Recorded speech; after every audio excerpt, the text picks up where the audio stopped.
Pertanyaan pertama, amalan apa yang bisa saya lakukan buat diri sendiri dan orang tua yang telah meninggal agar diringankan atau dijauh dari azab kubur? Apakah azab kubur itu kekal buat kaum muslimin? Sebenarnya bukan hanya meringankan, bisa dihilangkan azab kubur itu. Kalau seseorang anak misalnya sering beristighfar kepada Allah untuk orang tuanya, dia sering beristighfar, ya Allah ampunilah kedua orang tuaku, seperti doa yang masyhur Allah ajarkan, Rabbi ghafirli wali walidayya. Doa ini pada saat mereka hidup atau mereka meninggal. Bukan mustahil karena seringnya orang mendoakan, maka dosa-dosanya diampuni oleh Allah. Dan kalau dosanya sudah bersih karena istighfar anaknya, maka bisa saja dia selamat dari azab kubur, nggak diazab lagi, gitu kan. Kalau dia hanya sekedar mendoakan beberapa kali dan memang kadar dosanya belum bersih, maka azab kubur akan datang, tapi pasti memang meringankan. Cuman saya bahasakan bisa saja hilang, bisa saja hilang. Kalau penanya ini yang maksudkan adalah apa yang saya harus kerjakan selama saya hidup, perbanyak amal soleh, semua amal soleh. Jangan tinggalkan peluang apapun dalam mengerjakan kegiatan atau perbuatan amal soleh apapun, sekecil apapun. Apa saja, senyum dengan muslim, bersedekah dengan 1.000 rupiah, apa saja yang kebetulan Allah sedang mudahkan di depan mata kita, jangan disia-siakan, kerjakan semuanya. Sebagaimana sabda Nabi SAW, la tahkiranna minal ma'rufi syai'a. Jangan pelit-pelit dengan perbuatan amal saleh. Kita temui ada satu orang yang lagi sedih, senangkan dia, tanya ada masalah apa, hibur, berikan nasihat. Ada orang yang sedang salah, luruskan dengan nasihat. Ada orang sedang butuh, kita bantu. Ada orang sedang sakit, dijenguk. Ada orang yang sedang terdolimi, kita tolong, gitu kan. Seperti itu. Jadi memang apa saja amal saleh. Ada orang sedang minta-minta, kita berikan. Jadi memang kita melakukan amal-amal saleh dan tidak memilih-milih amal soleh tersebut. Kita tidak pernah mengetahui kadar pahala yang telah Allah janjikan. Lakukan saja. Ada satu wanita namanya Zubaidah. Zubaidah ini istrinya Harun al-Rashid. Kalau teman-teman pernah dengar, ada satu khalifah Abbasi, dinasti Abbasiyah namanya Harun Rashid. Orangnya sangat terkenal dengan wibawahnya, dengan kekuatan militernya. Waktu itu Islam sangat berjaya gitu. Istrinya namanya Zubaidah, terkenal sekali. Zubaidah ini suka bersedekah, sampai sekarang kalau Bapak Ibu sekalian lagi melewatin antara Arafah ke Muzdalifah, itu ada seperti benteng bangunan lama gitu, cukup panjang berapa kilometer, itu dibangun oleh Zubaidah untuk memberikan minum jemaah haji karena sukanya beramal saleh gitu. Subhanallah, dinukil dalam buku-buku yang tujuannya menceritakan masalah keimanan. Pada saat Zubaidah meninggal, maka ada salah satu dari kerabatnya mimpi melihat Zubaidah. Lalu kerabatnya ini menanyakan, yang sering dibantu oleh Zubaidah, bagaimana Allah balas kamu dengan pancuran air yang kamu buat berapa kilo itu di Arafah?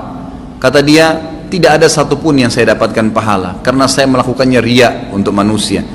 Lalu bagaimana keadaanmu? Kata kerabatnya, dia bilang, Allah telah ngampuni saya dengan sholat malam, 2 rakaat sholat malam yang saya rutin jaga setiap malam. Justru karena itu Allah ampuni. Kita nggak pernah tahu amal soleh mana yang Allah ampuni dosa-dosa kita. Maka kerjakan semua amal soleh, semua, jangan dipilah-pilah. Ada teman-teman subhanallah masuk masjid, ada kesempatan sholat sunnah qabliyah, enggak, duduk sibuk dengan HP-nya. Ada kesempatan lagi macet jalanan, bisa buka HP untuk baca Quran, bukan baca SMS, baca Al-Quran. Beberapa ayat bisa dilakukan sebenarnya, gitu ya. Tapi nggak dilakukan. Ada orang yang lagi minta, dibisikin sedikit sama syaitan, sudahlah, dia sudah mampu, nanti di depan kita nggak sedekah. Enggak, semua peluang amal soleh lakukan, semua amal soleh lakukan. Dan ingat, untuk beramal soleh harus Bapak Ibu sekalian dipaksakan. Nggak bisa. Kalau Bapak Ibu tidak paksakan sholat malam, percaya lisan saya tidak akan pernah sholat malam sampai mati. Kalau kita tidak pernah paksakan, jadwalkan, ambil tuh Quran di rak untuk dibaca, maka kita tidak akan pernah baca. Karena syaitan itu selalu memasukkan angan-angan, gitu kan? Kalau kita mau ibadah, dia nggak bisa bilang jangan ibadah, tapi diangan-anganin sama dia. Nanti sekalian baca, sekalian baca sekian juz, sekalian, supaya kita undurnya sudah cukup untuk membuat kita meninggalkan amal soleh tersebut. Jadi kita harus paksakan. Allah mengatakan dalam Al-Quran, a'udzubillahi minasyaitonirrajim, walladzina jahadu fina lanahdiyannahum subulana. Orang-orang yang memaksakan diri untuk menempuh jalan-jalan kami, maksudnya perintah-perintah kami, mengerjakan kewajiban yang sunnah, semua dijadwalin sama dia, dipaksakan diri, kami akan pandu dia menuju ke jalan-jalan kami. Kalau kita nggak paksain nggak bakal bisa. Paksain, jadwalin, ya, ajak keluarga, ajak istri, ajak anak, harus, nggak bisa enggak. Selama hidup saya tidak rincikan, semua kesempatan amal soleh lakukan, yang wajib dan yang sunnah, ya, yang wajib dan yang sunnah. Kalau kerabat kita yang sudah meninggal, ada beberapa amal soleh yang bisa kita sampaikan untuk mereka. Yang pertama itu adalah memperbanyak istighfar, bertaubat, ya, mengatakan ya Allah ampunilah, ya Allah rahmatilah. Sebagaimana kita tahu doa pada saat kita sholat jenazah, kita mendoakan itu, Allah maghfir lahu warhamhu, ya Allah ampuni dia, ya Allah rahmati dia. Tadi doa Rabbi ghafirli wali walidayya untuk orang tua, itu juga termasuk minta agar diampuni. Allah maghfir lil muslimina wal muslimat, itu untuk orang hidup dan mati kita bisa doakan istighfar. Ini sangat besar manfaatnya. Ada juga dalam hadis Bukhari dijelaskan akan datang nanti seseorang pada hari kiamat dikasih pahala bergunung-gunung. Jadi ternyata orang ini amal solehnya sudah banyak dan dia selamat dari azab kubur karena amal solehnya banyak, dosanya bisa dikatakan tidak ada atau sedikit sekali. Di hari kiamat dikasih pahala bergunung-gunung, lalu dia berkata kepada para malaikat, dari mana? Saya tidak pernah saya tidak pernah kerjakan amal-amal ini. Dari mana? Setahu saya nggak ada karena semua amalnya sudah diperlihatkan. Dia bilang ini istighfar anakmu untukmu. Karena pada saat istighfar, ya Allah ampunilah kedua orang tua, atau kita mengatakan Rabbi ghafirli wali walidayya, ternyata dosa mereka memang sudah bersih, udah nggak ada lagi, maka tetap itu dijadikan sebagai pahala karena tidak ada pembersihan dosa, maka jadi pahala buat mereka.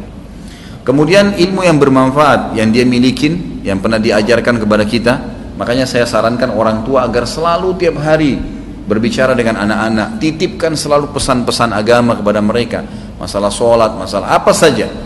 Maka mungkin mereka akan jadikan sebagai prinsip hidup, itu ilmu yang bermanfaat. Karena tidak semua orang bisa jadi penulis. Kalau antum bisa jadi penulis itu sangat bagus, menulis banyak karya tulis kemudian dibaca oleh orang-orang, itu sangat luar biasa. Seperti Syekh Abu Bakar Jazair sekarang, bukunya yang kita bedah ini, beliau sudah meninggal rahimahullah dan kita bisa pelajarin ilmunya gitu kan. Tapi kalau tidak maka apa saja, termasuk ulama mengatakan kalau seorang ibu mengajarkan anaknya cara masak dan dia praktekin dalam hidupnya, itu ilmu yang bermanfaat. Seorang ayah mengajar anaknya untuk ke masjid, laki-laki misalnya, mengajar anak-anak untuk mewajibkan mereka untuk pakai jilbab, lalu jadi prinsip hidup mereka, itu semua ilmu yang bermanfaat. Itu semua ilmu yang bermanfaat. Kemudian sedekah jariyah, yang ketiga, sedekah yang berjalan terus, ya, program-program, perbaiki masjid, ya, rumah anak yatim.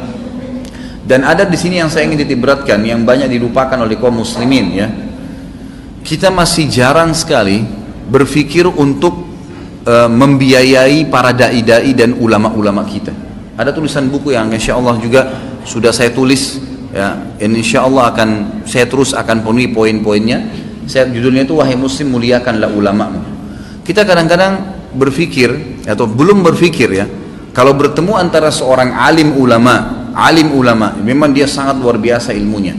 Bertemu antara dia, kata ulama, ini pendapat para ulama, seorang alim bertemu dengan seorang fakir miskin, tapi si alim juga ini kehidupannya pas-pasan, yang mana didahulukan? Kata para ulama, si alim yang didahulukan dari si fakir miskin. Nah, dia juga dalam keadaan miskin. Kenapa? Karena satu orang alim itu bisa memberikan manfaat kepada jutaan umat dibandingkan dengan orang fakir miskin yang tidak punya ilmu. Sampai pada tingkat itu.